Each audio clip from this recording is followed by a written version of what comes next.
Hello students, Shri Ram Bharati online classes में आपका स्वागत है। स्टूडेंट्स, हमने संधि में कौन कौन सी संधियाँ पढ़ ली थी?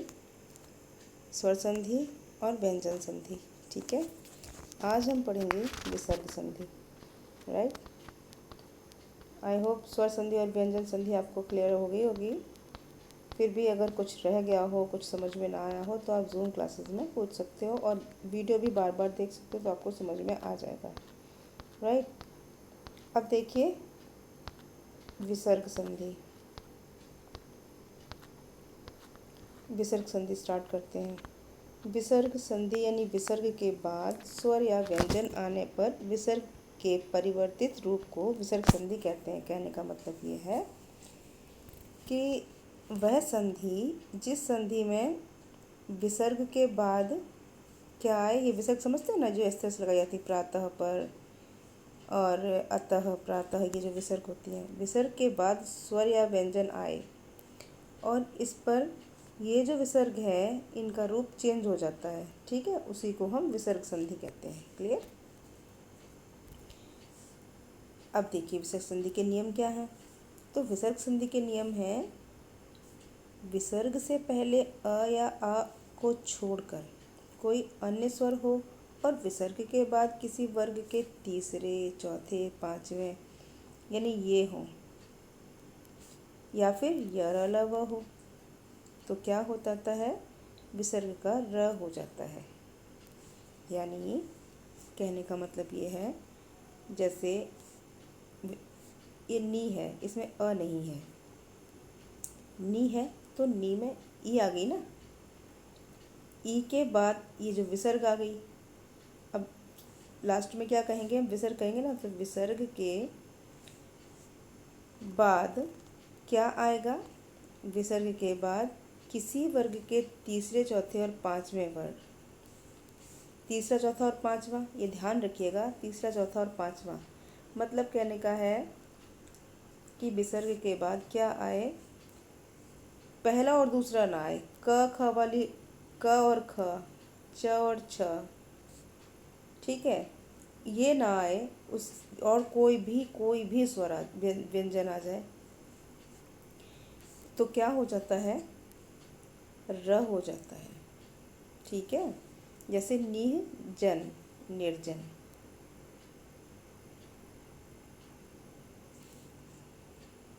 ठीक है, समझ में आ गया। यानी क्या हो जाता है इसका र, तो निहजन है तो निर्जन हो जाएगा, र आ जाएगा। निधन तो यहाँ हो जाएगा निर्धन। अब देखिए आगे,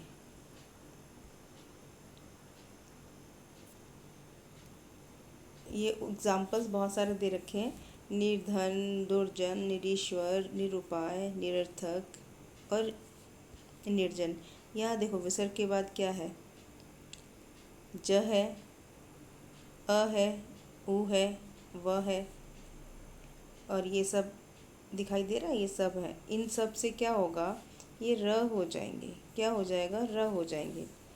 तो जब र हो जाते हैं तो कैसे होता है, दुह उपयोग, दुरुपयोग, ये विसर्ग का र, ध्यान रखिएगा, विसर्ग का र। अब दूसरा क्या होगा, एक तो विसर्ग का र हो जाएगा, दूसरा विसर्ग का ओ हो जाएगा।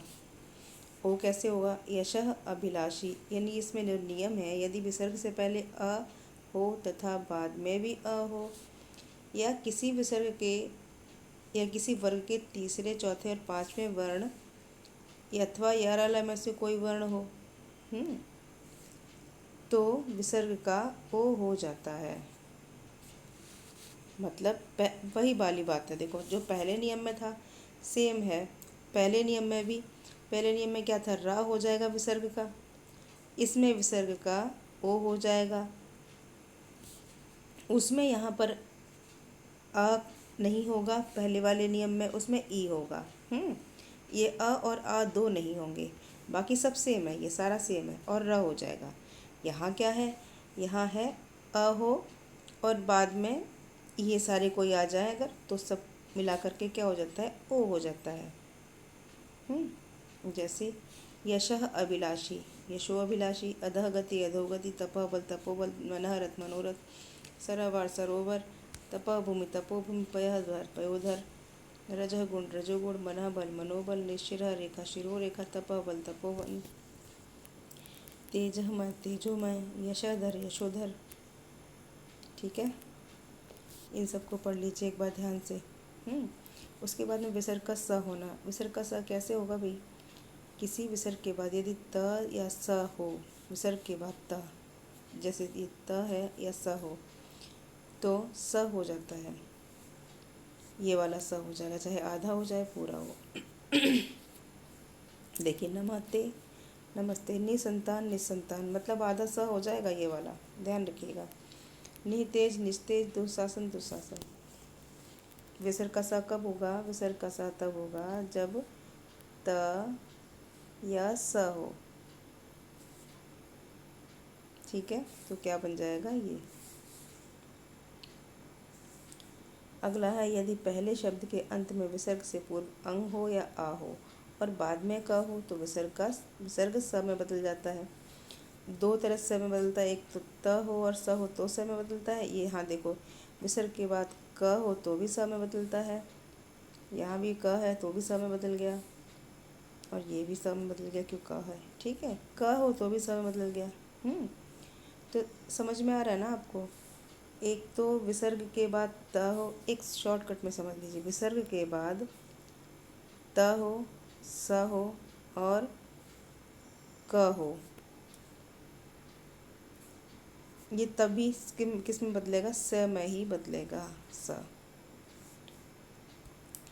अब विसर्ग का स कहाँ होता है? ये वाला प वाला श, ये कहाँ होता है? विसर्ग के पहले ई उ और उसके पहले क ख ट ठ, ये सब दूसरे वाले आ गए। अब दूसरे वाले कौन से आ गए? जो पहले दो नियमों में आपको तीसरा, चौथा और पांचवा वर्ण दिया था, और ये फर्स्ट सेकंड रह गए थे।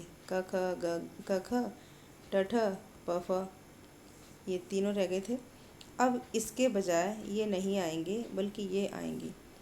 इसके इनका देखो, निह कलंक क आ गया, निष्कलंक हो गया तो श आ जाएगा। यानी ई है और ऊ हो तो वहाँ ये वाला श बन जाएगा। जैसे दु ऊ आ गया, कर्म दुष्कर्म बन गया। धनु टंकार हो गया, धनुष टंकार हो गया। निह प्राण निष्प्राण हो गया। निह कपट निष्कपट हो गया। निह काय निष्काय हो गया। चतुः ऊ है तो फिर भी श बन गया, ई है तो फिर भी श बन गया, नी है फिर भी श बन गया, राइट। और विसर्ग का लोप भी हो जाता है। कहीं कहीं विसर्ग का लोप कहाँ होता है? अब ये देखिए, अब विसर्ग का लोप कहाँ होता है? विसर्ग का लोप यहाँ होता है, विसर्ग से पहले अ और बड़ा आ जाए और उसके बाद कोई भिन्न स्वर हो तो विसर्ग का लोप हो जाता है। जैसे अतः, अतः में क्या हो गया? अतः और एव, ये भी स्वर हो गया, ये भी स्वर हो गया, तो स्वर स्वर मिलके विसर्ग का लोप हो जाएगा, अत एव हो जाएगा, यानी सिर्फ गायब विसर्ग हो जाएगी और सेम वही शब्द आ जाएंगे, राइट। अब देखिए, विसर्ग का लोप तथा पूर्व स्वर का दीर्घ हो जाना।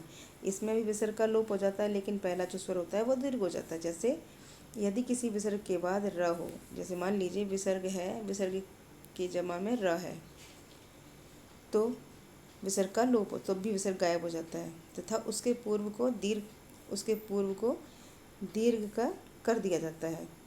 यानी जो, जैसे देखो नी है, नी और रस, तो नीरस हो गया, नीह रस नीरस हो गया। मतलब अगर विसर्ग है, विसर्ग के बाद र है तो वो बड़ा स्वर हो जाता है, नीरस और नीरव, राइट।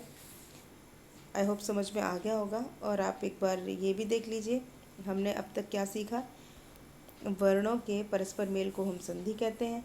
संधि 3 प्रकार की होती है, स्वर संधि, व्यंजन संधि, विसर्ग संधि। दो स्वरों के मेल से जो परिवर्तन होता है उसे स्वर संधि कहते हैं। जब व्यंजन या का स्वर या व्यंजन के साथ मिला तो उसे व्यंजन संधि कहते हैं।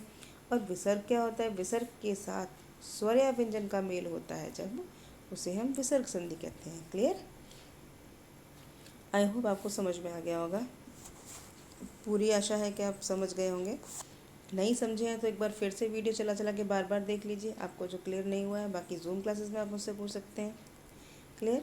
इसके साथ ही आपकी संधियों वाला चैप्टर ये आज पूर्ण हुआ। नेक्स्ट चैप्टर के साथ नेक्स्ट वीडियो में फिर मिलती हूँ। तब तक के लिए good day all of you.